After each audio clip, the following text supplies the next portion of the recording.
Hello, this is Patty Bennett. I am a Stampin' Up! Demonstrator, and I am here today to share with you these super fun cards. Aren't they cute? I absolutely love them. These cards feature some new framelits from Stampin' Up! Called Lovely Words. They're actually thinlits, and when you open the package, this is what you're going to see, and it might not be so easy to tell exactly what it is, but this oval die cuts this cute friend die cut. The heart die cuts this one that says lovely, and then the circle die cuts this one that says hugs. So I am going to show you some tips on how to use them and how to make these cards. As I show you these great samples and tips, I do want to remind you that if you would like to purchase any of these Stampin' Up! Supplies, you can go to my blog at pattystamps.com and click on any of the Shop Online buttons. These particular new thinlits are available on June 1st, so if you're watching before that, you'll probably need to wait a couple days to purchase them. If you just took the thinlit right out of the package and you put it on cardstock and put it through the Big Shot and die cut, this is basically what you're going to get. You will get that opening in whichever shape you picked. This one is the heart that says lovely, and it will also die cut the words. So it just cuts a hole, as you can see, like this, with the word. Now this is just a little bit flimsy, I would say. So I would put either a piece of window sheet or vellum behind this so that this does not have the chance of ripping or breaking. Now what I decided to do with it, rather than have an opening like that, was to create this adorable heart with a border around it, and I did that. Let me just pull in a piece of the magnet sheet here. So let's pretend I was building this on my Big Shot. I put the die down and then I took one of the Sweet and Sassy heart framelits. Do you see how absolutely perfectly it frames that? And then when you die cut it, let's do this so you can really see it. This is what you're going to get. You will have the word and you will have that little frame around there.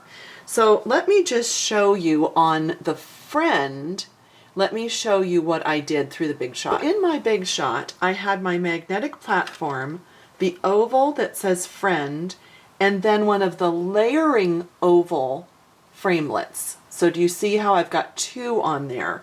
I put my other clear plate on, I ran it through the Big Shot.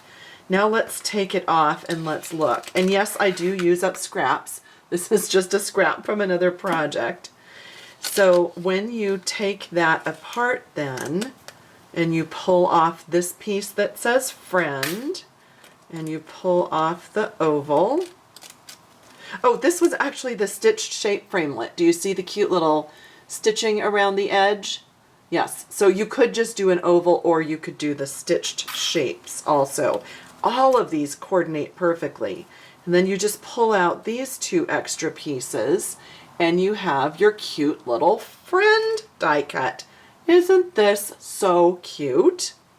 Now you can also use this in an additional way, grabbing some paper snips here. If you took your paper snips and just snipped here and here on any of these, you would actually just be able to have the word and you could use that on a project. So far I've actually shown you 3 ways to use this. You can cut it out and have the actual hole right through there. You can make a frame, or you can cut the word right out of the frame. For all of these cards, I backed my die cut with white in the same shape. So here you can see that I actually die cut an oval in white and placed it behind there, because as I did my stamping with this cute stamp from the Wood Words stamp set, it's kind of almost a tongue twister. This is what the set looks like. and I used the flower image over and over in the new Berry Burst in color, and I stamped that across my white cardstock in the background, and I didn't want it to show through and compete with the words. So that's why I added the white oval behind there. And I've got Lemon Lime Twist paired with Berry Burst. Those are two new in colors, and I love them together. And then just a sweet little way to add some accent to the inside of the card, took that same stamp and I stamped it twice on the inside so that you would have this nice white area to write and a little extra prettiness on the inside.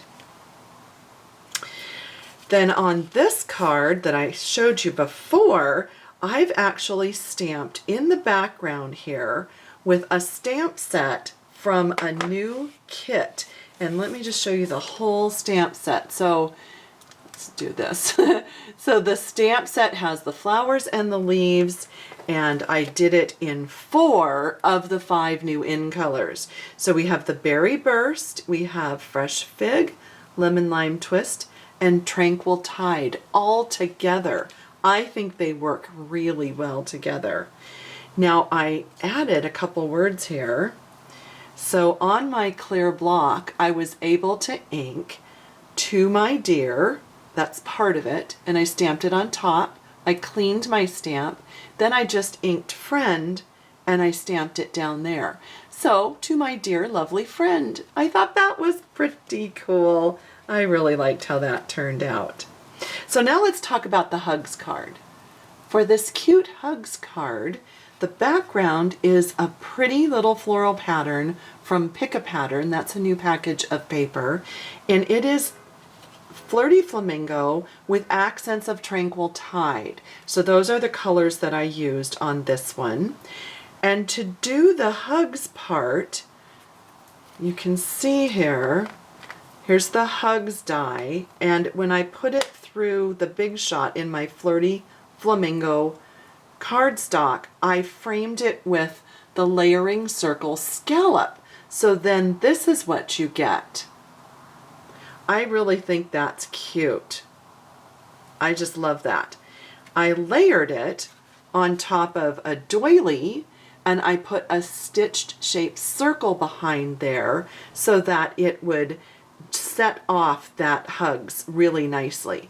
I wrapped my Tranquil Tide ribbon around there, and then this is a new little in color bow. They're already tied and they have a little self-adhesive part on the back, so it's really easy to stick them on your project. And on the inside I did a similar thing to the Friend card where I added some stamping on the inside so that it would just have a nice little accent there. Now let me show you some tips for adhering these pieces to cardstock. You are going to have a few best friends here when you are going to want to adhere your die cut piece to another piece of cardstock or to a project. I have a large clear block, I have my fine tip glue, a pair of tweezers, and my silicone mat. Now if you've watched me before with the fine tip glue, you'll know that what I like to do with this is I use up about half of the fine tip glue, then I fill up the bottle with the mono adhesive multi-purpose glue, and I shake it up really well, and then that mixes and it becomes a little bit thicker than the fine tip glue. That is personally how I like to use this glue. So let's say you have your die cut here and you want to adhere it to another piece of cardstock. So here I have die cut a Night of Navy scalloped oval, and I want to glue it on there. So if we wanted to adhere the 2 layers, let's see, let's pick one here. I thought these were so cute. So I've die cut some Eastern Palace paper. That's a cute one. Very peppy. How about this? Ooh, that's really neat. A little more dramatic. How about the polka dots? I think that would be fun. Ooh, that's really fun. Do you like the polka dots? I like that. That's cute. So that was just my Night of Navy one. Let's try that one. Let's adhere these 2 together. So here is my little system. I will turn my die cut upside down, give my glue a little shake, and then you're just taking off the cap so that your fine tip is exposed. And then I am just going to put not much at all. I am just doing little bits of glue and then a little bit around. So truly this is not a lot, because when you put them together, you don't want the glue to squish out. So then I like to pick it up with my tweezers, and then I can place it right on top, and then I don't even fuss with it. I just put my clear block on there and I let it dry for a couple of minutes, and that way when they're together, they're nice and attached and solid and ready to use, and you don't have to worry about any of the glue squishing out or anything. I mean, it's a perfect way to do that. So that is how I attached them together. I hope you've enjoyed that little overview of my trio of lovely words cards. Please leave me a comment if you enjoyed that, and if I can help you with your shopping experience or send you a catalog, just let me know. Have a great day.